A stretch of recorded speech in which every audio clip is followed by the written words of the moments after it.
आगे का लेक्चर, जैसे कि पिछले लेक्चर में हमने करंट इलेक्ट्रिसिटी का करा था इंट्रोडक्शन। ठीक है, तो आज शुरू करते हैं आगे का लेक्चर। और पीडीएफ नोट्स आपको डिस्क्रिप्शन में लिंक मिल जाएगा, वहां से जाकर के आप डाउनलोड कर लेना। करंट इलेक्ट्रिसिटी का, करंट इलेक्ट्रिसिटी में हम लोग करंट के बारे में जान चुके थे, बेसिक जान चुके थे। जिस बच्चे ने पिछला लेक्चर नहीं देखा है तो मेरी रिक्वेस्ट है सबसे पहले जाकर के पिछला लेक्चर देख लो, वहीं यही बेस है। अगर तो उसको नहीं करोगे तो मजा ही नहीं आने वाला कुछ चैप्टर में। ठीक है, तो आज का हम आगे का टॉपिक करा रहे हैं करंट डेंसिटी। और क्या करेंगे हम लोग आज? करंट डेंसिटी करेंगे, दूसरा करेंगे हम लोग ड्रिफ्ट वेलोसिटी,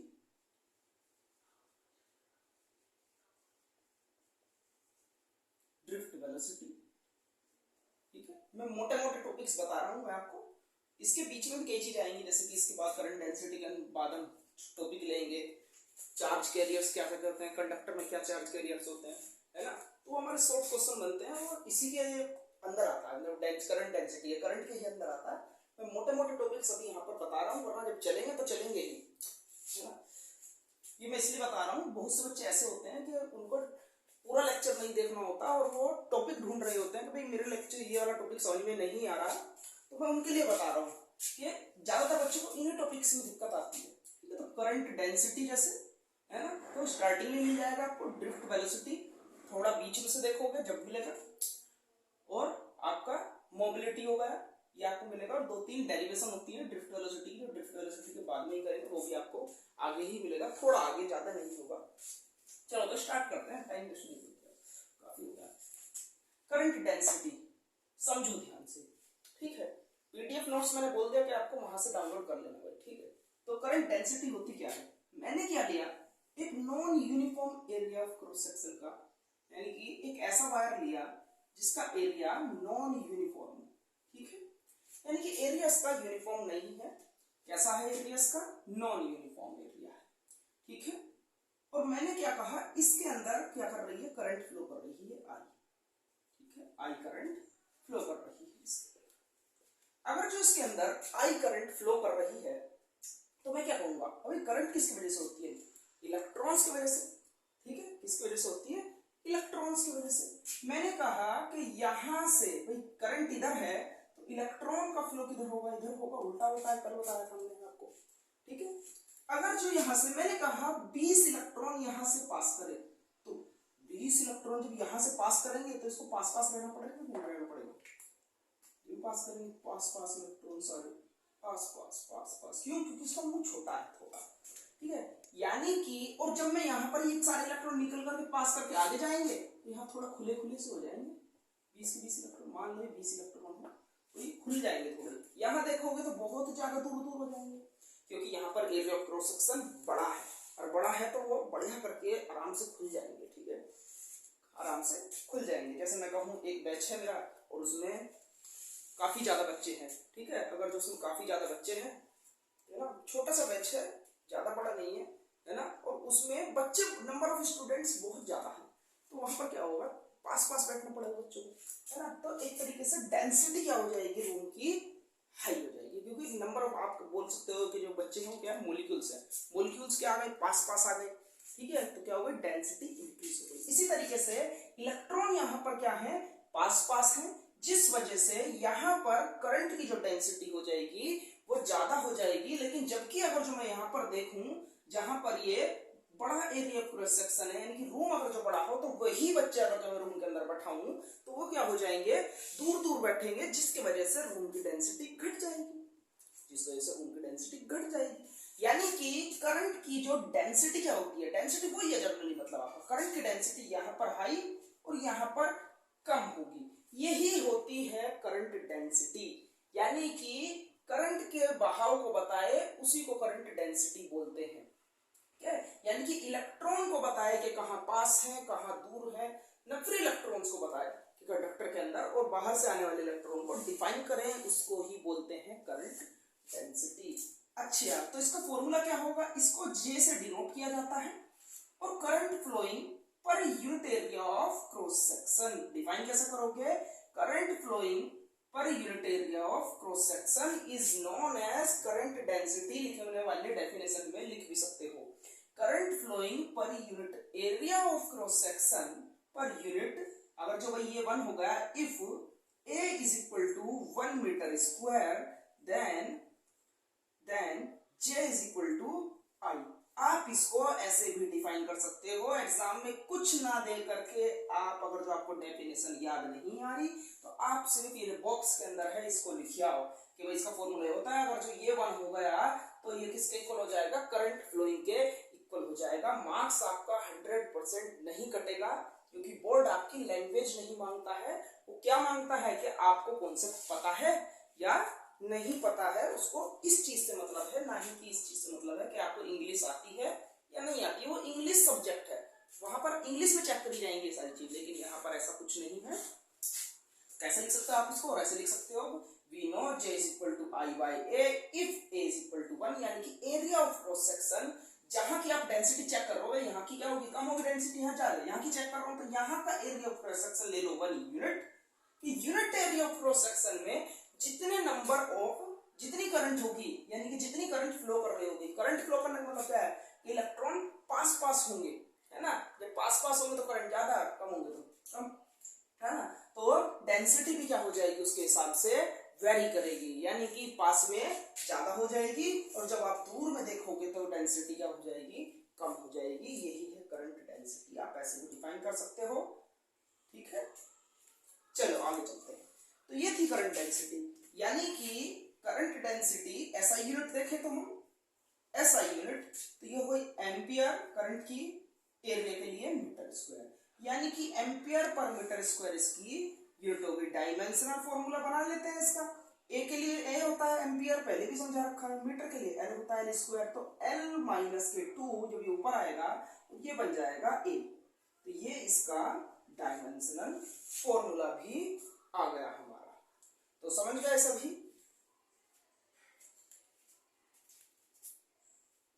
समझ गए। और बात करें, लो आगे इसमें एक पॉइंट और लिखना, it is a vector quantity. Current density एक भाई वेक्टर क्वांटिटी होती है। क्यों होती है ये वेक्टर क्वांटिटी, क्यों होती है? हमने आपको फर्स्ट चैप्टर में एक पॉइंट बताया था। क्या पॉइंट बताया था कि भाई ये क्या है, एक एरिया ऑफ क्रॉस सेक्शन है। 1 मिनट वेट करें।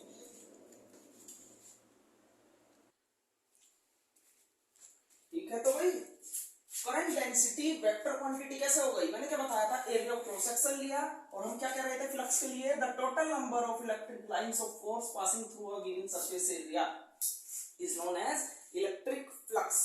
ठीक है, यानी कि यहां पर एरिया जो था, समझने की बात ये, यहां पर एरिया जो था वो क्या था, वेक्टर क्वांटिटी थी। एरिया वेक्टर थी, कैसी क्वांटिटी थी, वेक्टर क्वांटिटी। जबकि एरिया क्या होती है, स्केलर क्वांटिटी होती है। लेकिन मैंने आपको समझाया था sometimes in physics we will solve the some problems, है ना, area will be consider as a vector quantity. और एरिया ही नहीं, जितनी भी हमारी क्वांटिटी है स्केलर क्वांटिटी, अगर जो by chance in any condition उनके पास डायरेक्शन आ जाए, क्या हो जाए, डायरेक्शन आ जाए, तो वो क्या बन जाती है, वेक्टर क्वांटिटी बन जाती है। जैसे कि यहाँ पर इलेक्ट्रिक फील्ड ने क्या दे दी थी, इस एरिया को डायरेक्शन दे दी थी, जिस वजह से ये क्या हो जाती है, वेक्टर क्वांटिटी हो जाती है। और इस एरिया का जो वेक्टर होता है हम बोलते हैं परपेंडिकुलर होता है। जैसे कि मैं ये नोट्स को उठाऊं और उठाने के बाद में बोलूं कि ये एरिया है और इसका वेक्टर क्या होगा, हमेशा परपेंडिकुलर जो वेक्टर होगा इसका, वो क्या होगा, एरिया वेक्टर होगा। इसी तरीके से अगर जो मैं कहूं ये क्या है हमारा, area of cross section. Cross section area जानते हो क्या होता है? मैंने कहा ये एक वायर है, तो जहां से आप इसको क्रॉस करोगे, काटोगे, उस जगह का ये वाला एरिया, मैंने यहां से काटा तो ये सरफेस जो है, ये सरफेस होता है एरिया ऑफ क्रॉस सेक्शन। अगर जो आप इसको काटो तो वो जो एरिया बचेगा उसको बोला जाता है एरिया ऑफ क्रॉस सेक्शन। जैसे कि मैं इसको यहां से काट दूं बीच में से, है ना, मान लो ये इसका एंड होगा, तो ये वाला जो एरिया है ऊपर का, ये क्या है, एरिया ऑफ क्रॉस सेक्शन है। क्या है, एरिया ऑफ क्रॉस सेक्शन। इसी तरीके से हम बोलेंगे आगे इसमें कि भाई यहां से करंट करंट निकल रही थी, कैसे, ऐसे निकल रही थी करंट। तो करंट ने क्या दे दी, इस एरिया को डायरेक्शन दे दी, तो इस वजह से ये क्या बन गई, वेक्टर क्वांटिटी बन गई एरिया। ठीक है, और जब एरिया वेक्टर क्वांटिटी बन गई तो हम क्या बोलेंगे, current density is the vector quantity. ठीक है, और जबकि करंट जो होती है हमारी स्केलर क्वांटिटी होती है डायरेक्शन होने के बाद भी, डायरेक्शन होने के बाद भी। अच्छा, करंट स्केलर क्वांटिटी क्यों होती है, शायद मैंने आपको, माफ करिएगा, कल मैं बताना भूल गया शायद से आपको, लेकिन ऐसी कोई बात नहीं है। मैं आगे वाले लेक्चर में अगर कभी आपका कोई धोखे से कोई टॉपिक रह जाता है ना, और नहीं तो आपको नोट्स में मिल ही जाना है, जो नोट्स आप पीडीएफ डाउनलोड करोगे, है ना, तो मैं आपको उसको कवर करा दूंगा। ठीक है, न्यूमेरिकल में हो जाएगा, कहीं ना कहीं आ जाता है, ऐसी कोई बात नहीं है। ठीक है, तो करंट स्केलर क्वांटिटी क्यों है डायरेक्शन होने के बाद, क्योंकि ये वेक्टर सम को फॉलो नहीं करती। क्या नहीं करती, वेक्टर सम को फॉलो नहीं करती। यहां से करंट फ्लो करी I1, यहां से करंट फ्लो करी, चलो बोलते हैं I/2, यहां से करी I/2, तो करंट यहां से यहां आई, तो यहां मिलकर जाती है, तो हम क्या बोलते हैं कि करंट कितनी फ्लो करी, I। क्यों, I/2 प्लस के I/2, दोनों को जोड़ोगे कितना आ जाएगा, I। तो करंट क्या हो गई, एडिटिव हो गई। लेकिन क्या करंट को आपने कभी ऐसे देखा है कि करंट एक तो भाई इस डायरेक्शन में ऐसे आ रही है, एक अपोजिट डायरेक्शन में चल रही है, या फिर ऐसे कर दो, कैसे जा रही है करंट, एक ऐसे, और आपने कर दिया I1 माइनस के I2, कि ये I1 करंट नीचे वाली, ये I2 अपोजिट है तो माइनस कर दिया, नहीं, आप क्या करते हो, हमेशा प्लस करते हो। और कभी भी करंट किसी कंडक्टर के अंदर, एक कंडक्टर के अंदर अपोजिट डायरेक्शन फ्लो नहीं करेगी ऐसे, क्यों, क्या हो जाएगा, ब्लास्ट हो जाएगा। कभी करके भी देख लेना, कर मत देना उसे, ठीक है, दिक्कत हो जाएगी। ये चीज आप देखते होंगे, स्पार्किंग होने लग जाती है, और वहां से जिस कंडक्टर में आप उल्टे तार लगा देते हैं, कभी कभी उल्टा तार बोलते हैं इसको, तो करंट अपोजिट डायरेक्शन में फ्लो हो जाती है, जिस वजह से वहां पर ब्लास्ट हो जाता है। ठीक है, तो करंट हमेशा एडिटिव होती है, ये वेक्टर सम को फॉलो नहीं करती है ना। ठीक है, इस वजह से इसको क्या लिया जाता है, स्केलर क्वांटिटी लिया जाता है, इनकी डायरेक्शन पर डिपेंड नहीं करती। डायरेक्शन होने के बाद भी, डायरेक्शन है पर डायरेक्शन पर डिपेंड नहीं करती, क्योंकि ऑलवेज डायरेक्शन हमेशा होती तो है, लेकिन ऑलवेज डायरेक्शन किधर होगी, पर्टिकुलर एक डायरेक्शन में होगी, दो पर्टिकुलर एक ही डायरेक्शन। कभी आप एक ही कंडक्टर के अंदर दो डिफरेंट डायरेक्शन करंट की नहीं ले सकते। ले लिया, अगर धोखे से आपने कर दिया ऐसा, तो ब्लास्ट हो जाएगा। इतनी बात आप जानते भी होंगे बच्चे नहीं। आगे करते हैं charge carriers for electric current. क्या, charge carriers for electric current क्या होते हैं, चार्ज कैरियर्स। करंट के लिए चार्ज कैरियर क्या होते हैं, पहला आता है इसके अंदर कंडक्टर। कंडक्टर एग्जांपल क्या होते हैं, all metals, all metals. Charge carrier क्या होंगे इसके अंदर, कंडक्टर के अंदर क्या होता है, फ्री इलेक्ट्रॉन की वजह से कनेक्ट होती है, बस ये सब आप जानते हो। इंसुलेटर, इंसुलेटर के एग्जांपल रबर, प्लास्टिक, पीटीसी कर दो। चार्ज कैरियर क्या होंगे इसके अंदर, आप बोलोगे सर इसके अंदर तो होते ही नहीं, तो चार्ज कैरियर क्या होंगे इसके अंदर, जीरो, है ना, नथिंग, कुछ चार्ज कैरियर नहीं होता इसके अंदर। ये कैसे लिख सकते हो, नो चार्ज कैरियर्स, कोई चार्ज कैरियर नहीं। थर्ड आता है मोस्ट इंपोर्टेंट, सेमीकंडक्टर, यानी कि कंडक्टर सेमी, कंडक्टर सेमी का मतलब क्या, बीच का, कंडक्टर और इंसुलेटर के कहीं बीच में जो होते हैं उनको बोलते हैं सेमीकंडक्टर। वैसे आपका ये पूरा का पूरा चैप्टर है, लास्ट चैप्टर बनता है आपका दोनों बुक के लास्ट में जो है ना, इलेक्ट्रॉनिक डिवाइसेस यूनिट है हमारी, तो वहां से आपको ये पूरा बेसिक समझ में आएगा। मैं थोड़ा सा हिंट दे देता हूँ। सेमीकंडक्टर एक ऐसी डिवाइस होती है जो कि लो वोल्टेज पर एक हाई क्या देती है, इनपुट देती है। जैसे कि मैं बात करूं, पहले के जो बल्ब होते थे 100 वोल्ट के, लेकिन अब जो बल्ब आ रहे हैं वो कैसे आ रहे हैं, एलईडीज आती है ना, 9 वाट है ना, 12 वोल्ट, इतने इतने के आते हैं, यानी कम पावर में ज्यादा आउटपुट, और उनका रिफ्लेक्ट मतलब की जो इंटेंसिटी होती है वो भी बहुत बढ़िया होती है, ठीक है, बढ़िया इंटेंसिटी होती है, यानी कि कम पावर में ज्यादा आउटपुट, ज्यादा आउटपुट। ऐसे डिवाइसेस को सेमीकंडक्टर डिवाइसेस बोला जाता है। ये सेमीकंडक्टर के बेसिस पर बनाई गई हैं।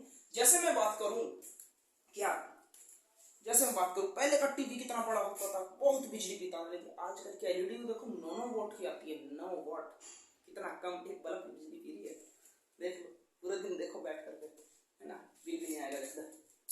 तो ऐसी डिवाइसेस क्या है, सेमीकंडक्टर बेस्ड डिवाइस है। आजकल की जितनी भी डिवाइसेस हैं ज्यादातर सेमीकंडक्टर बेस्ड बनाई जा रही है ना। इसके अंदर कुछ नहीं होता जनरली, चार्ज कैरियर क्या होते हैं, सेमीकंडक्टर का एग्जांपल नहीं तो जर्मेनियम के बनते हैं, सिलिकॉन के बनते हैं, ये मिट्टी होती है, और भी होते हैं, GaAs गैसेस वगैरह के भी होते हैं, लेकिन हमारे 12th क्लास के सिलेबस में यही है, इसलिए इनके ही एग्जांपल दिए, ठीक है। चार्ज कैरियर इनके वजह से देखिए, करंट किस किस की वजह से होती है इसके अंदर, करंट एक तो होती है भाई देखो फ्री इलेक्ट्रॉन की वजह से, free electrons and holes, holes की वजह से होती है। होल्स कुछ नहीं होते है ना, जैसे कि मैं बोलूं कि H+ आयन, H+ क्यों आया, क्योंकि उस पर कमी है ना, कमी है, तो कमी की वजह से क्रिस्टल होता है जनरली, वहीं पर समझोगे, असली तो मैं हल्का सा हिंट दे रहा हूं बस, कि क्रिस्टल हो गया, मान लो एक क्रिस्टल है, क्रिस्टल किसका, जर्मेनियम का, जर्मेनियम का क्रिस्टल। अब इस जर्मेनियम क्रिस्टल में एक एटम ऐसा रह जाएगा बीच में जिसका डोपिंग कराई जाएगी जनरली, इसके अंदर डोपिंग है ना, जब डोपिंग कराएंगे, अगर जो कमी रह गई किस पर, अगर जो एटम पर रह गई कमी किसकी, एक इलेक्ट्रॉन की, कोवेलेंट बॉन्डिंग करता है एक इलेक्ट्रॉन की, अगर जो आपको ये समझना है तो मैंने प्लेलिस्ट बनाई हुई है सेकंड बुक के अंदर, सेमीकंडक्टर मैंने पूरा कराया हुआ है बच्चों को, जो मेन टॉपिक है, आप वहां से जा करके इसको पढ़ सकते हो एक बार, आपको बहुत मजा आने वाला है सेमीकंडक्टर के अंदर, थोड़ा सा हिंट ले लो, मजा आएगा, बढ़िया। तो सेमीकंडक्टर में क्या होता है, डोपिंग वगैरह कराते हैं हम, यहाँ पर डोपिंग के अगर जो कमी रह जाए इलेक्ट्रॉन की, तो क्या बोलते हैं कि पॉजिटिव चार्ज आता है, पॉजिटिव चार्ज क्या हम बोलते हैं, होल्स आ गया, तो होल क्या होता है, पॉजिटिव चार्ज होता है, और वो पूरे क्रिस्टल में घूमता है, और रनिंग की वजह से क्या होता है भाई, टाइम के रिस्पेक्ट में क्या कर रहा है, रन कर रहा है, तो क्या होगा, करंट प्रोड्यूस करता है, ठीक है, उसी करंट को हम लोग किसी यूज में लेते हैं। और फ्री इलेक्ट्रॉन के बारे में तो आप जानते ही हो, है ना, अगर जो यहाँ पर क्या होगा, ऐसा एटम की डोपिंग कराएंगे जिस पर इलेक्ट्रॉन की अधिकता हो, जैसे कि क्लोरीन, जैसे क्लोरीन वगैरह नहीं लेते, इसमें मैं बताऊंगा वहां पर जब चैप्टर चलेगा क्या क्या लिया जाता है, मैं तो एक सिंपल एग्जांपल दे रहा हूँ जिससे आप अच्छा से समझ सको, ठीक है। क्लोरीन पर क्या अधिकता है किसकी, इलेक्ट्रॉन की, तो वो क्या हुआ, एक फ्री इलेक्ट्रॉन रह जाएगा, फ्री इसके अंदर क्रिस्टल के अंदर, जो पूरे में घूमेगा, घूमने की वजह से करंट फ्लो होगा, ये होता है। तो आपको कुछ नहीं पढ़ना, सीधा सीधा कितना याद रखो, यही आपके काम आने वाला है। मैं मिटा देता हूँ इसको, मैं एक बार वीडियो को चेक कर लेता हूँ, मेरे फोन में तो रुक जाती है, चलो चल रही है, देखो ध्यान से, आगे आता है मैकेनिज्म, अरे इंक खत्म हो गई, तो सूख गया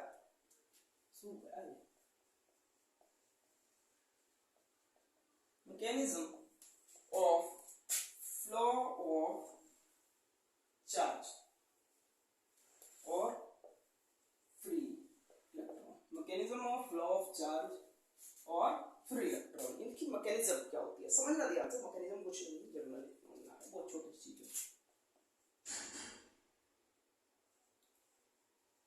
है। एवरी तो बोल देता हूँ, ज्यादा बड़ी तो चीज इसके अंदर लिखवाने में टाइम बर्बाद होगा आपका। एवरी मेटल लिखना चाहो तो आप रोक करके सुन करके लिख लेना, मैं एक बार बोल रहा हूँ जनरली, वरना तो आप पीडीएफ में से लिख सकते हो। लो सुनो, every metal made by atom है ना, and atom have a different number of electron and protons, है ना, और क्या कह सकते हो, and atom have a large number of free electrons, है ना, एक एटम जो होता है उसके पास large number of free electrons होते हैं, बहुत सारे, है ना। एवरी मेटल आर किसके पास होते हैं, मेटल के पास होते हैं, ध्यान रखना, every metal are made by atom and atom have large number of free electrons, atom के पास क्या होते हैं, large number of free electrons होते हैं, और वो कितने होते हैं, 10 की पावर 29 पर मीटर क्यूब, पर मीटर क्यूब। ये यूज होगा आपका, यहां पर तो ये कम यूज होगा, ये यूज होगा आपका फोर्थ चैप्टर के अंदर। इसमें फोर्थ चैप्टर के अंदर एक न्यूमेरिकल आता है, उसके अंदर इसका यूज सिर्फ एक ही न्यूमेरिकल है, लेकिन वहां पर इसका यूज है। अगर धोखे से आपको ये नहीं पता तो आप उस न्यूमेरिकल को सोल्व नहीं कर सकते। ठीक है, तो आपको पता होना चाहिए क्या चीज है। सुनो ध्यान से, बहुत ही ध्यान से। मैंने कहा ये मेरे पास एक मेटल है, और मेटल किसका है भैया, कॉपर के लिए होता है जनरली। ठीक है, वैसे सभी मेटल के लिए बोल देते हैं इसको, लेकिन जो मेन जो होता है कॉपर के अंदर ऐसा होता है। अप्रोक्सीमेट ऊपर नीचे थोड़ा बहुत होता रहता है सभी मेटल के लिए, लेकिन जो एग्जैक्ट चीज है ये बिल्कुल कॉपर की है। ठीक है, वैसे आप एल्यूमिनियम में भी लगा सकते हो, सभी कंडक्टर में आप लगा सकते हो इसको। ठीक है, कॉपर।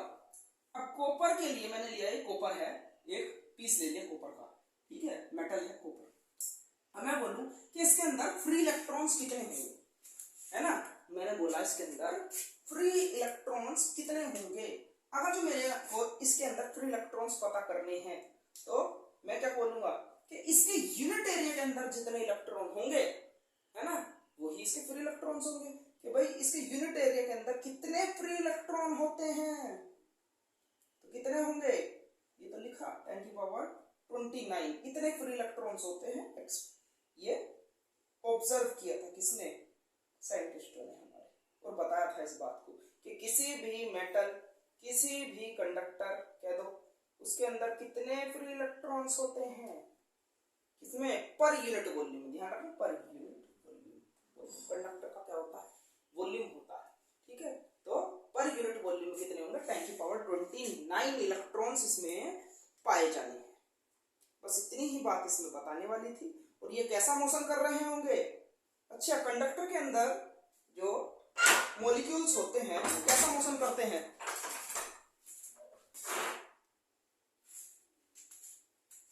कितने इलेक्ट्रॉन होते हैं पर यूनिट वॉल्यूम के अंदर किसी कंडक्टर के, 10⁻29 फ्री इलेक्ट्रॉन्स। और कैसा मोशन करते हैं भैया, ये करते हैं रैंडमली मोशन। यानी कि जैसे गैस मॉलिक्यूल्स होते हैं ना, है ना, अगर जो गैस मॉलिक्यूल क्या करती है, तेजी से एक्सपेंड करती है। अगर जो मैं सराउंडिंग में कोई भी नाइट्रोजन गैस को, सिलेंडर को खुला छोड़ दूं तो कितनी तेजी से फैलेगी, सबसे ज्यादा तेजी से गैस फैलेगी, है ना। और मैं कहूं किसी मैंने कमरे के अंदर नाइट्रोजन गैस का सिलेंडर ओपन कर दिया तो कैसे फैलेगी, भाई गैस तो नेचर होता है तेजी से एक्सपेंड करने का। अगर जो आप ये भी बात जानना चाहते हो, वैसे आपकी जरूरत में नहीं है कि भाई गैस इतनी ज्यादा तेजी से एक्सपेंड क्यों करती है, तो मेरे 11वीं क्लास के लेक्चर में देख लेना, काइनेटिक थ्योरी ऑफ गैस। ठीक है, वैसे मैंने बीएससी का डाला हुआ है वो lecture, kinetic theory of gas, तो वहां पर आपको ये जानकारी मिल जाएगी।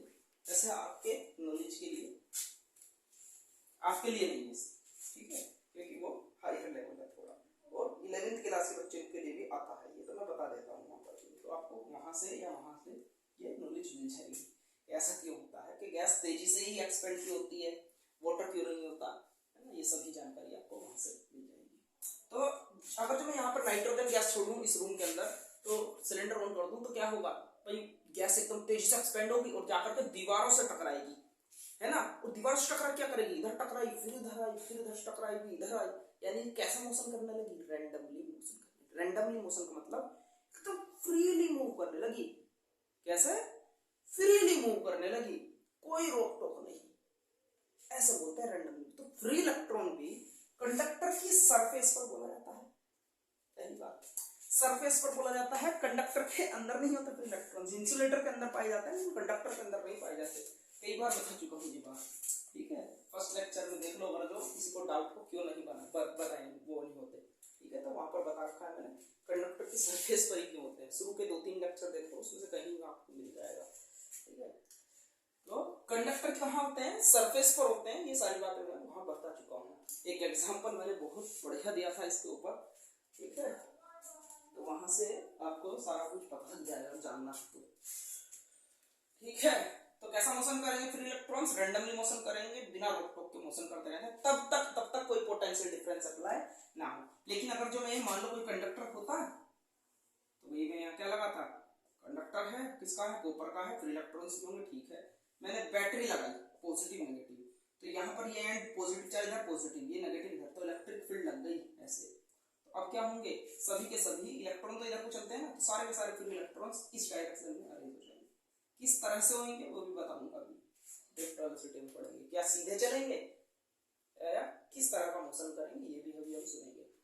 तो कैसे मोशन करेंगे भाई, ये सीधा एक साइड में फिर अरेंज हो जाते हैं, फिर नहीं करते रैंडमली मोशन तो करेंगे, मतलब कहने का मतलब ये है, लेकिन इस तरीके का मोशन नहीं करेंगे कि इधर ही भाग रहे थे पहले, इधर भी भाग रहे थे, इधर भी नीचे भी ऊपर भी नहीं, रैंडमली मोशन करते रहेंगे ऐसे टक टक टक टक टक टक टक। तो बताएं अब इसको, चलो आगे देखो ध्यान से, देखो आगे करते हैं। लो एक बात और हम कहते हैं कि भाई अभी आपने सुना कि कंडक्टर में मॉलिक्यूल्स रैंडमली मोशन करते हैं, तो हर एक फ्री इलेक्ट्रॉन की, हर एक, मैंने बोला एक कंडक्टर के अंदर 10 फ्री इलेक्ट्रॉन्स हैं, कितने 10, तो इन 10 के 10 फ्री इलेक्ट्रॉन की अलग अलग वेलोसिटी से मोशन कर रहे होंगे, भाई एक वेलोसिटी से थोड़ी मोशन करते हैं, गैस मॉलिक्यूल का अगर आप नेचर जानो तो ऐसा होता है, जितने भी फ्री इलेक्ट्रॉन्स हैं सबकी वेलोसिटी अलग अलग होगी, कैसी होगी, अलग अलग होगी, तो हर एक इलेक्ट्रॉन की कैसी होगी, वेलोसिटी अलग होगी, भाई 10 इलेक्ट्रॉन है, 10 के 10 इलेक्ट्रॉन की अलग अलग वेलोसिटी है ना, एक की u1 इनिशियल वेलोसिटी, दूसरे की u2, दूसरे की u3, u, मैंने कहा ये तो 10 के लिए था, मैंने कहा n नंबर ऑफ के लिए, तो n un तक जाएगी सभी की वेलोसिटी, ठीक है, अलग अलग मॉलिक्यूल्स की, सॉरी अलग अलग फ्री इलेक्ट्रॉन्स की, माफ कीजिएगा, अलग अलग फ्री इलेक्ट्रॉन्स की अपनी अलग अलग वेलोसिटीज होगी, और अगर जो सबकी अलग अलग वेलोसिटी है, मैंने कहा इस कंडक्टर के अंदर n number of free electrons हैं, अब n नंबर है तो ये रहे मॉलिक्यूल्स, ये रहे सब क्या फ्री मॉलिक्यूल्स हैं जो यहाँ पर मोशन कर रहे हैं, आपस में भी टकरा रहे हैं और वॉल्स के साथ में भी टकरा रहे हैं, कैसे, दीवारों के साथ में भी टकरा रहे हैं। अगर जो टकरा रहे हैं सबकी वेलोसिटी अलग होगी, और सबकी वेलोसिटी अलग होगी, अगर जो किसी बॉडी पर फोर्स लगाता हूं तो ये फोर्स अप्लाई करेंगे भाई बॉल पर, अगर जो फोर्स अप्लाई करेंगे तो इसका मतलब ये जो कंडक्टर है पूरा पूरा ये या तो इधर चला जाए, इधर नेट फोर्स ज्यादा है तो इधर चला जाए, इधर नेट फोर्स ज्यादा है इधर चला जाए, इधर चला जाए, मोशन करना चाहिए, मोशन करना चाहिए, लेकिन क्या ये मोशन करता है, कभी सुना है कि फ्री इलेक्ट्रॉन से किसी कंडक्टर में और वो उसकी वजह से मोशन कर रहा है, नहीं करता, यानी कि जब मैं इन सभी, क्यों नहीं करता, यानी कि जब मैं इन सभी का एवरेज निकालता हूं तो वो जीरो होता है, तो मैं ये नहीं बोल सकता इस बात से, और ये बात भी हमने काइनेटिक थ्योरी ऑफ गैस में जाकर के पता करी थी, वहां से आप देख सकते हो, तो u1 फर्स्ट वाले की, u2, u3 सभी की वेलोसिटी लिख ली मैंने un तक बाय n, जितना आप प्लस करोगे जितने उससे ही डिवाइड करते हैं एवरेज निकालने, तो ये कितनी होगी, जीरो, ये बात भी आप नोट कर लीजिए कि the average velocity of free electrons in the conductor will be zero. तो समझ गए होंगे आप इतनी बातों को, चलते हैं आगे लेक्चर की तरफ, चलते हैं।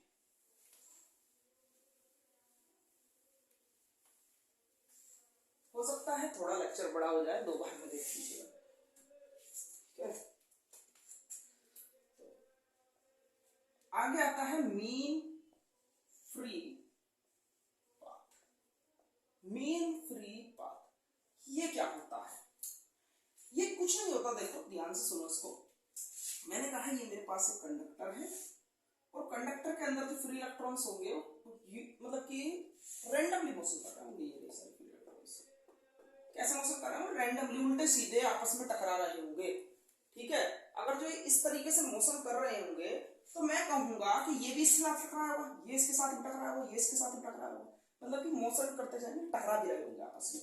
मैंने कहा एक ये वाला मॉलिक्यूल और एक ये वाला मॉलिक्यूल, आप कोई भी दो ले सकते हो, सबके लिए अलग होगा, ये दोनों जब आपस में टकराए, जब ये दोनों आपस में टकराए तो कुछ डिस्टेंस चले, कितनी डिस्टेंस चलेगी, इतनी डिस्टेंस चलेगी, इतनी, यानी कि ये इधर से आया, कुछ इधर से आया, दोनों आपस में टकरा गए, तो इतने डिस्टेंस चलेगा टोटल, तो यही डिस्टेंस क्या होती है, मेन फ्री पाथ, यानी कि डिफाइन कैसे करेंगे, the distance travelled by the free electrons between two successive collision, यानी कि दो सक्सेसिव कोलिजन, यानी कि जब दोनों आपस में टकराते हैं उस टाइम जो डिस्टेंस चली जाती है उसको बोला जाता है मीन फ्री पाथ, क्या बोला जाता है, मीन फ्री पाथ, और इसको लैम्डा से करा जाता है डिनोट, और अगर जो ये डिस्टेंस है तो यूनिट हो गई मीटर, डायमेंशन हो गई, समझ गए।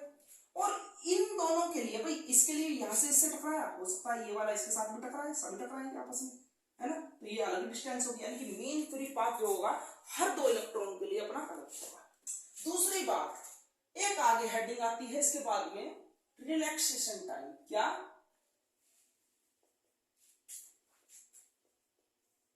Relaxation time. इसको टाउ से डिनोट किया जाता है और इसे टॉर्को करते हैं। और ये क्या होता है भाई, ये जो आपस में टकराए ना तो इनको कुछ टाइम भी लगा होगा, इसे टाइम को बोला जाता है रिलैक्सेशन टाइम। यानी कि the time taken by the free electrons between two successive collision. तो जब मॉलिक्यूल आपस में फ्री इलेक्ट्रॉन्स आपस में कोलिजन कर रहे होंगे, उस कोलिजन में जो टाइम लगा उसको बोला जाता है रिलैक्सेशन टाइम। तो इसका मतलब जब ये अलग अलग डिस्टेंस है और ये अलग है तो इनको टाइम भी अलग अलग लग रहा है। तो हम कह सकते हैं कि रिलैक्सेशन टाइम भी अलग अलग के लिए अलग अलग होता है। समझ गए इतनी बातों को? चलते हैं आगे। अब करेंगे मोस्ट इंपोर्टेंट टॉपिक जिसका नाम है ड्रिफ्ट वेलोसिटी। क्या है? Drift velocity. Drift velocity. Drift velocity, ठीक है। तो ड्रिफ्ट वेलोसिटी के अंदर क्या है, सुनो ध्यान से, सुनो ध्यान से। क्या होती है ड्रिफ्ट वेलोसिटी? अब ड्रिफ्ट यानी कि वेलोसिटी, यानी क्या, ये तो वेलोसिटी होती होगी कोई सी, ठीक है। हाँ भाई वेलोसिटी होती है। देखो कैसे, मैंने क्या कहा, एक कंडक्टर लिया, कंडक्टर में मैंने लगा दी बैटरी, भाई स्लो लग गई बैटरी। इधर से तो जाएगा भाई करंट, इधर से जाते हैं फिर इलेक्ट्रॉन्स, है ना, जो इससे मुंह निकलता है। तो इलेक्ट्रॉन क्या करेगा, यहाँ पर आएगा, यहाँ पर आने के बाद ये एक एंड से दूसरे एंड, यानी कि इस एंड से इस एंड चलने में जो जिस वेलोसिटी से, यानी कि चलेगा जिस वेलोसिटी से ये एक एंड से दूसरे एंड कंडक्टर में मोशन करेगा, उस वेलोसिटी को बोला जाता है ड्रिफ्ट वेलोसिटी। देखो कितना सिंपल है, ठीक है कहने को। तो अब समझना ध्यान से, समझना। लेकिन जब ड्रिफ्ट वेलोसिटी होती है वो किस तरीके से जाता है पार्टिकल, ये बात भी हमारे को सीखना समझनी है।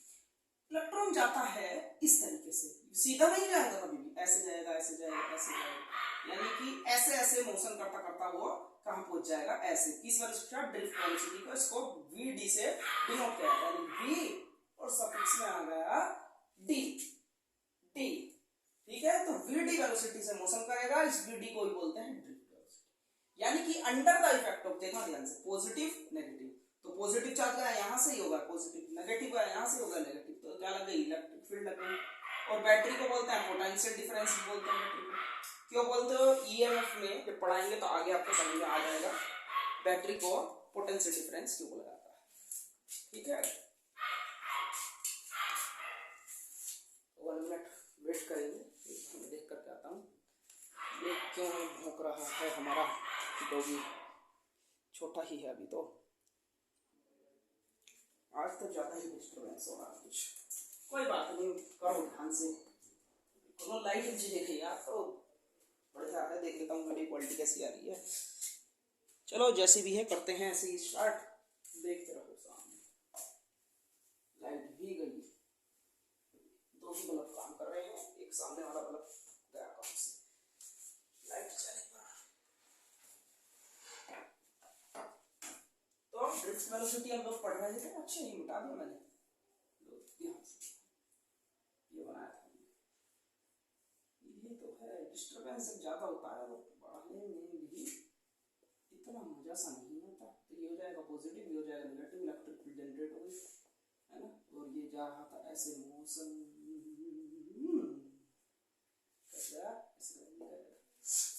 तो ये पोटेंशियल डिफरेंस बोला जाता है बैटरी को, मेन बैटरी बोलते हैं इसको।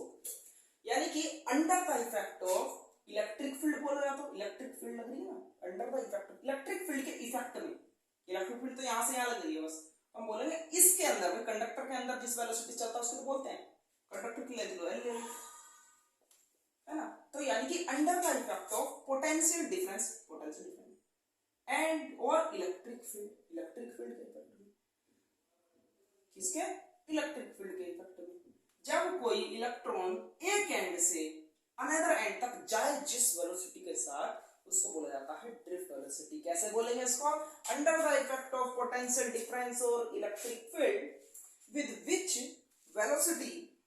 with which velocity of free electron move from one end to another end in conductor in a conductor is known as drift velocity.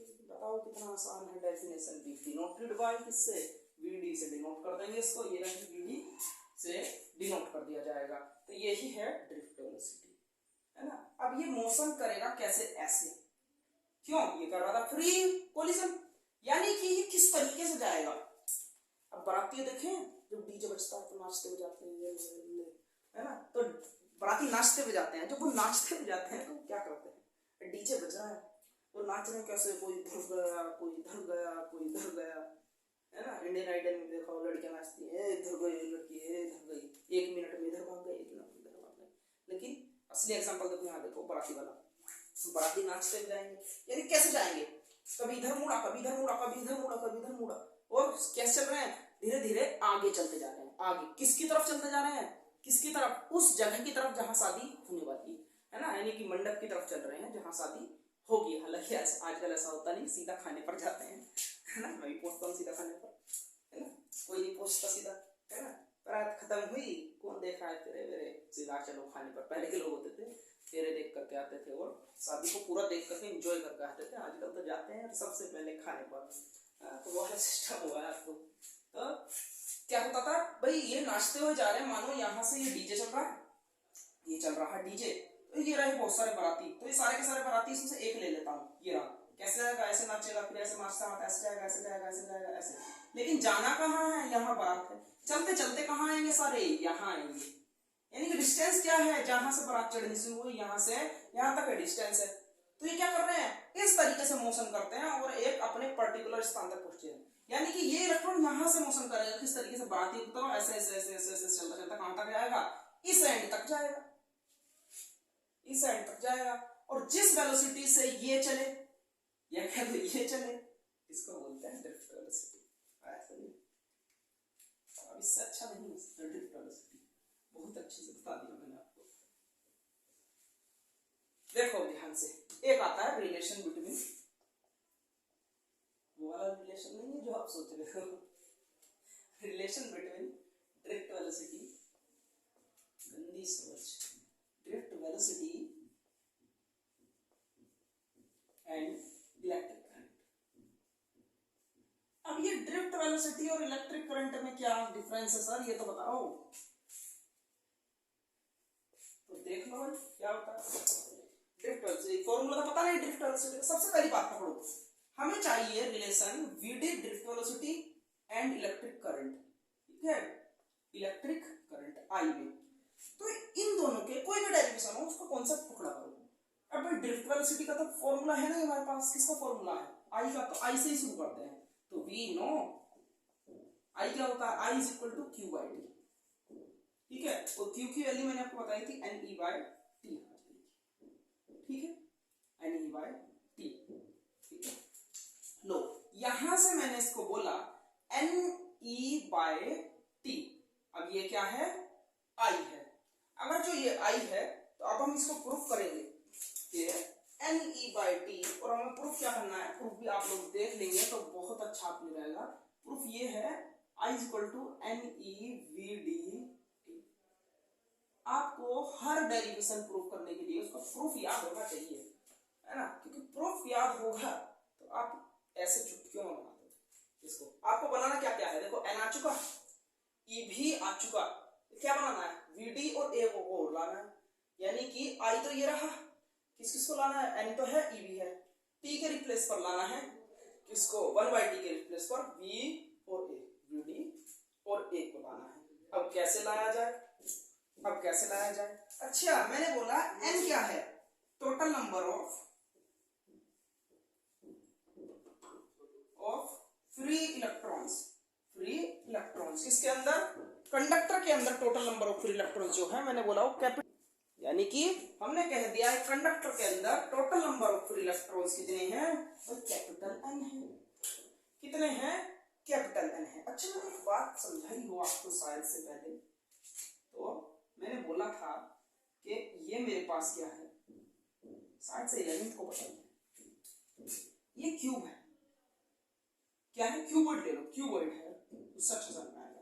तो वॉल्यूम ऑफ क्यूबॉइड क्या होगा, L into B into H, क्या होगा L into B into H, तीनों साइडों का multiplication, यानी कि लेंथ, ये ब्रेथ और ये हो गई हाइट, ठीक है, तीनों का मल्टीप्लीकेशन। और एरिया क्या होता है, दो साइड का मल्टीप्लीकेशन। तो मैंने कहा ये तो एरिया बन गया ए, तो ये भी वॉल्यूम होगा एल, और मैं इसको कैसे बोल सकता हूं, मैं दो आगे वालों को दो भी एरिया बनाएंगे, यानी कि ए एच, ये भी वॉल्यूम हो गया। तो और क्या बोल सकता हूँ, बीच ये ले लो, स्टार्टिंग वाला और लास्ट वाला, यानी कि एल क्रॉस एच को क्या बोल दिया मैंने, ए बोल दिया, एरिया बन गया, साथ में बी। तो आप वॉल्यूम को तीन तरीके से लिख सकते हो, A L, A H, A B. अच्छा, ये क्यूबॉइड को अगर सिलेंडर में भी देख सकते हो आप, यही चीज है। सिलेंडर की मैंने बोला है लेंथ है एल, ठीक है, और फॉर्मूला होता है वॉल्यूम के लिए, लो सीधा क्या होता है, पाई आर स्क्वायर एच, ये फॉर्मूला होता है। लेकिन हमारे को क्या करना है, इस फॉर्म में लिखना है। तो कैसे लिखेंगे भाई, पाई आर स्क्वायर क्या होता है, एरिया होता है किसका, इसके सर्कल का, और एच तो ए एच आ गया, नहीं आ गया, एच जब होगा जब यहाँ पर हाइट एच होगी, ठीक है। मैंने बोला एल, तो यहाँ पर इसको आप ए एल भी लिख सकते हो, ए, तो देखो ये चीज बी मानोगे तो बी आ जाएगी, एक्स मानोगे तो एक्स आ जाएगी, हाइट बी मानोगे, तो हर चीज में ये चीज अप्लाई होती है। तो अब जब यहां से इसका वॉल्यूम पता करना चाहूं, तो वॉल्यूम ऑफ द कंडक्टर क्या होगा, बताएंगे आप, सोचो दिमाग से, सोचना बहुत ज्यादा जरूरी है। तो मैंने कहा वॉल्यूम ऑफ कंडक्टर कितना होगा, कितना वॉल्यूम होगा, मैंने कहा ए एल, क्यों, एक तो एरिया होगा कंडक्टर का, और मैंने बोला जो कंडक्टर की लेंथ है वो एल है, तो दोनों को मिलाकर क्या आ गया, वॉल्यूम आ गया कंडक्टर का, आ गया, ठीक है। अब ये तो क्या है, ये वॉल्यूम है, और टोटल नंबर ऑफ इलेक्ट्रॉन्स इतने हैं, ठीक है, टोटल नंबर ऑफ इलेक्ट्रॉन्स इतने हैं। मैंने बोला यूनिट वॉल्यूम के अंदर जो इलेक्ट्रॉन्स हैं वो कितने होंगे, वो कितने इलेक्ट्रॉन होंगे, तो let number of free electrons per unit volume, per unit volume में कितने फ्री इलेक्ट्रॉन्स होंगे, तो मैंने इसको लेट कर लिया स्मॉल एच, यानी कि एक कंडक्टर में जो फ्री इलेक्ट्रॉन होंगे यूनिट वॉल्यूम के अंदर कितने होंगे, स्मॉल एच, ठीक है। और मेरे को चाहिए total number of free electrons, तो मैं क्या कह दूंगा, इससे वॉल्यूम से टोटल वॉल्यूम से मल्टीप्लाई कर दो, तो यूनिट वॉल्यूम में जितने इलेक्ट्रॉन्स हैं उसको टोटल नंबर से मल्टीप्लाई करोगे तो क्या आ जाएगा, टोटल नंबर ऑफ, देयरफॉर मैं बोलूंगा total number of free electrons कितने आ जाएंगे, एन ए एल। आ गई क्या इतनी बात समझ में, एन ए एल, तो यहीं से मेरे पास फॉर्मूला आ जाएगा, क्या लो, ये था स्मॉल के लिए, जब हम किसी पर्टिकुलर एटम के लिए कर रहे हैं, ये मैंने देखा नहीं ध्यान से, तो यहाँ पर इसको कैपिटल एन बोलेंगे, क्योंकि हम लोग डेरिवेशन किसके लिए कर रहे हैं, पूरे कंडक्टर के लिए कर रहे हैं, क्योंकि जो वेलोसिटी होती है ड्रिफ्ट वेलोसिटी वो एक एंड से पूरे दूसरे एंड तक होती है, ठीक है, इस वजह से हम कैपिटल एन लेंगे इसको, total number of free electrons, है ना, ये नंबर ऑफ फ्री इलेक्ट्रॉन्स ही तो होते थे। नंबर ऑफ इलेक्ट्रॉन्स पढ़ा हो तो, क्वांटाइजेशन ऑफ चार्ज नहीं पढ़ा तो जाकर के वीडियो में चेक कर लो, प्लेलिस्ट में अलग से पूरा चैप्टर डाल दिया है, पहुंच गया है चैप्टर यूट्यूब पर, देख लेंगे। तो n की वैल्यू कितनी आ गई, n है, तो n की वैल्यू आ गई भाई यहां से n a l, ठीक है, और e पहले से है और ये आ गया t, ठीक है। और डिस्टेंस बाय टाइम क्या होता है, वेलोसिटी, जानते हो इतनी बात। और यहाँ पर जिस कंडक्टर में, ये लेंथ थी कंडक्टर की, जिस कंडक्टर में इलेक्ट्रॉन यहाँ से यहाँ जा रहा है उसकी लेंथ एल तो है, कितने डिस्टेंस चला, एल डिस्टेंस चला, किसके रिस्पेक्ट में, टाइम के रिस्पेक्ट में, तो क्या बन गई वेलोसिटी, तो क्या बोलेंगे, कौन सी वेलोसिटी, ड्रिफ्ट वेलोसिटी है e, तो ये क्या आ गया हमारे लिए, एक्सप्रेशन आ गया। यहां से हम बोल सकते हैं I इज डायरेक्टली टू, जितना ज्यादा करंट होगा उतनी ज्यादा ड्रिफ्ट वेलोसिटी होगी। तो आ गई ये बातें समझ में, करें क्या आगे, एक बार मैं फिर वीडियो को चेक कर लेता हूँ, कहीं रुकना नहीं, चल रही है, नसीब अच्छा है आपका, चल रही, कई बार होता है फोन हीटअप हो जाता है और उससे बीच में हो जाती है, मजा नहीं आता। देखो ध्यान से आगे, अब हम निकालना चाह रहे हैं रिलेशन बिटवीन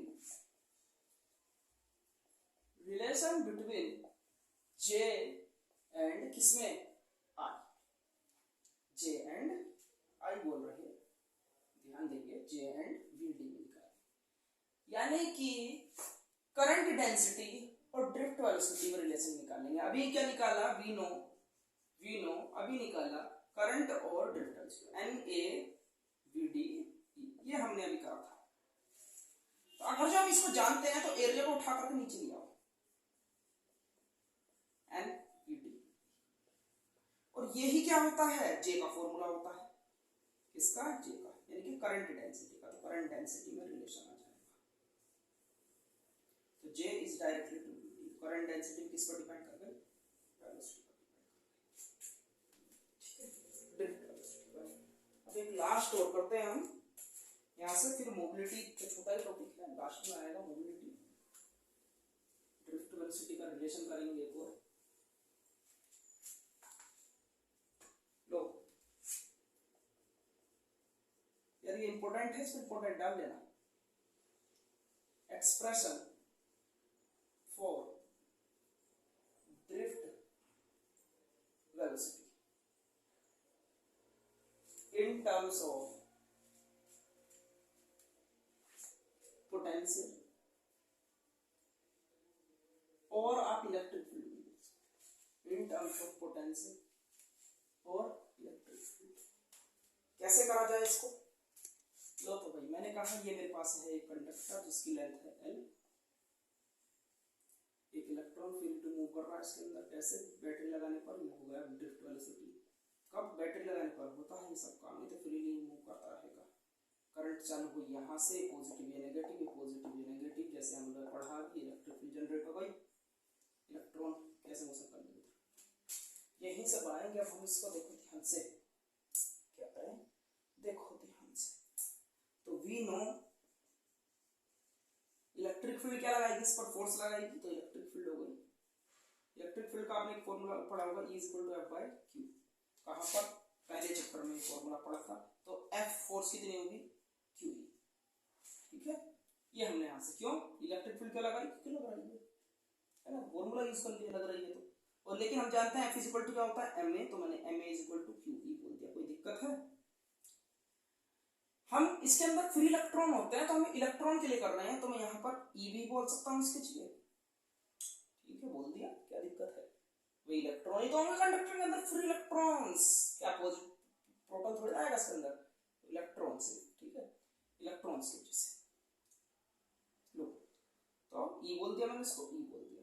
यहाँ से A निकालना जरा, तो कितना आ गया, E/m। ये चीज हम काफी बार न्यूमेरिकल्स में यूज करा चुके ऑफलाइन बैच, जो बच्चे ऑफलाइन के देख रहे हैं इसका क्या होगा, पढ़ चुके हैं इस चीज को कई बार, एक बार नहीं कई बार, ठीक है। तो इतनी बात आप लोग जान चुके कि ये होता है। अच्छा,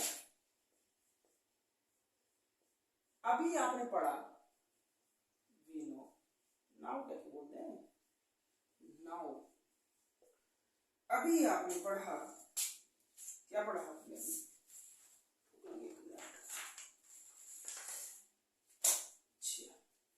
सेकंड इक्वेशन ऑफ मोशन क्या होती है, ये बात भी हमने कहाँ कराई थी, न्यूमेरिकल में काफी बार करा चुके, शायद आपको नहीं कराया ऑनलाइन, हमने ऑफलाइन में हम काफी बार इसको करा चुके, आपको भी कराएंगे ना, आने वाले टाइम में कराएंगे एक बार, हो सकता है इस बार ना डले, अगले साल ही डले।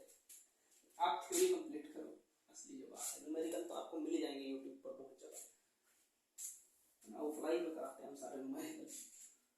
तो सेकंड इक्वेशन ऑफ मोशन होती थी हमारी V = U + K AT, second नहीं, फर्स्ट इक्वेशन ऑफ मोशन, कौन सी, first equation of motion, V = U + AT होती थी हमारी इक्वेशन। अच्छा, लेकिन इस कंडक्टर के अंदर तो n number of free electrons होंगे, बहुत सारे होंगे, तो मैंने बोला फर्स्ट इलेक्ट्रॉन की वेलोसिटी U1 + A21, और टाइम क्या होगा, क्या टाइम होगा, नहीं जी, रिलैक्सेशन टाइम होगा, पढ़ा है अभी पीछे, रिलैक्सेशन टाइम, और डिफरेंट के लिए डिफरेंट होता है, अभी बताया था, ठीक है। लेकिन एक्सेलरेशन तो सेम होगा, क्योंकि सब पर क्या लग रही है, एक ही पोटेंशियल डिफरेंस लग रहा है और एक ही इलेक्ट्रिक फील्ड लग रही है, तो सब पर फोर्स सेम लगेगी, एक्सेलरेशन सबका सेम होगा। इनिशियल वेलोसिटी क्या होती है, जब तक बैटरी ना लगी हो उससे पहले जो ये मोशन करते हैं ना कोलाइडली, है ना, मतलब कि फ्रीली मोशन करते हैं, वो इनिशियल वेलोसिटी होती है इनकी। लेकिन बैटरी लगने के बाद सभी एक साइड में अरेंज हो जाते हैं, वेलोसिटी डिफरेंट हो जाती है, तो फाइनल वेलोसिटी। तो फर्स्ट वाले के लिए ये, सेकंड वाले के लिए ये हो गई, कोई दिक्कत नहीं होगी, 2 2 हो गया। थर्ड वाले के लिए ये हो गई, कहां तक जाएगी, n तक जाएगी, n number of particles.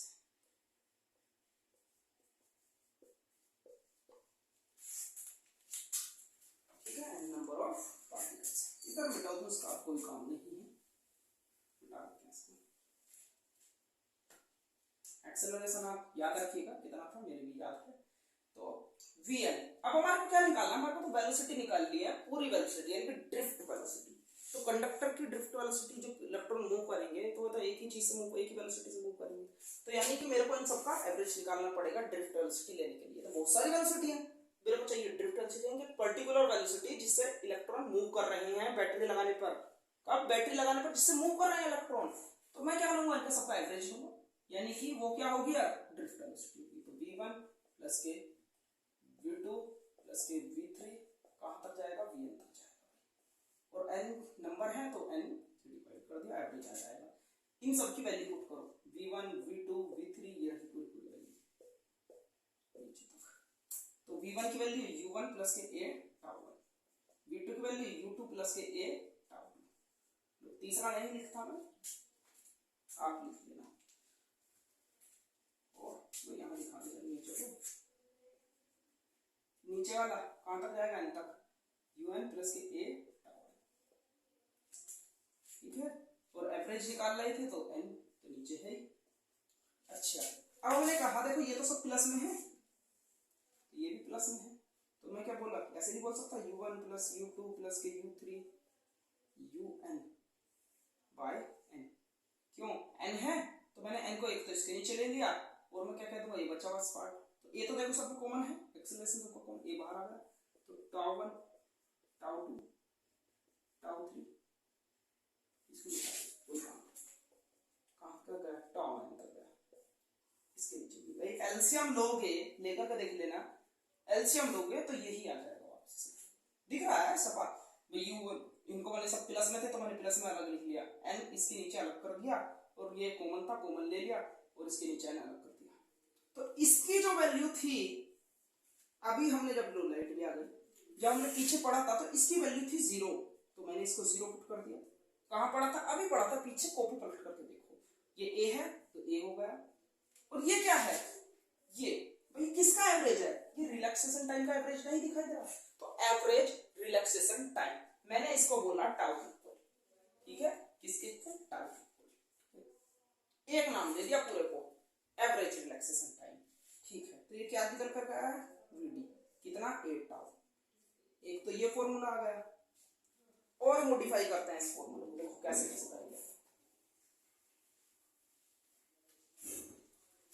vd a tau 2 tau, तो vd a की वैल्यू दोनों पता है, e बाय m, और कितना, टाउ, ऐसे एक फॉर्मूला ये आ गया,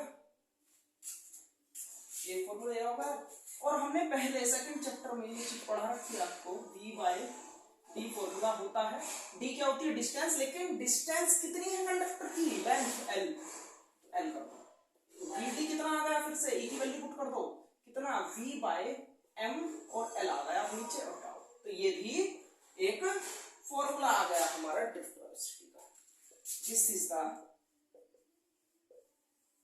रिक्वायर्ड एक्सप्रेशन, और यहां से हम बोल सकते हैं कि drift velocity depends on the e, यानी कि charge, depends on the drift velocity voltage, drift velocity depends on the, इस पर inversely to l, depends on the inversely to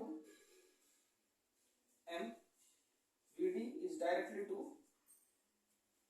tau, but ध्यान देना, but tau is inversely to temperature, tau is inversely to temperature, यानी कि ये क्या होता है, रिलैक्सेशन टाइम, कौन सा टाइम, दो कंडक्टर के अंदर जो दो फ्री इलेक्ट्रॉन्स आपस में टकराते हैं उसका टाइम, लेकिन जब आप कंडक्टर का टेम्परेचर टेम्परेचर इंक्रीज करोगे, आपने करंट टेम्परेचर देना स्टार्ट करा तो इलेक्ट्रॉन क्या हो जाएंगे, एक्साइटेड हो जाएंगे, अब तेजी से कोलिजन करेंगे। क्या करेंगे, तेजी से कोलिजन करेंगे। तेजी से कोलिजन करेंगे तो क्या हो जाएगा, रिलैक्सेशन टाइम डिक्रीज हो जाएगा। ठीक है, डिक्रीज यानी कि वेलोसिटी बढ़ जाएगी। तो यहाँ दिखाते हैं इसका कोर्स। ठीक है, तो मैं बोल सकता हूँ Vd इज डायरेक्टली टू इससे इनवर्सली टू 1/t, इसके इनवर्सली टू 1/t, क्योंकि Vd is directly to tau, तो Vd is inversely to 1/t। ठीक है, क्या कर लोगे इतनी बातें को, और चीजें नहीं बोलते हैं, हम बोल दिया हम। ठीक है, तो ये था हमारा लेक्चर आज का, और इसमें मोबिलिटी है हमारा, तो इसको समझ लो 5 मिनट का टॉपिक क्वेश्चन है इसके अंदर, खाली से भी चीजें हैं। मोबिलिटी समझा देते हैं, लेक्चर हो गया है काफी लंबा, ज्यादा लंबा हो गया हो तो 2 बार देख लेना, जिस बच्चे कैपेसिटी हो 1 बार में देख लेना। लेकिन मैंने ऑफलाइन में भाई सच बताऊं इतना नहीं कराया था 1 दिन में, इसलिए मैंने यहाँ पर भी 1 दिन में ट्रेन करा दिया। तो मोबिलिटी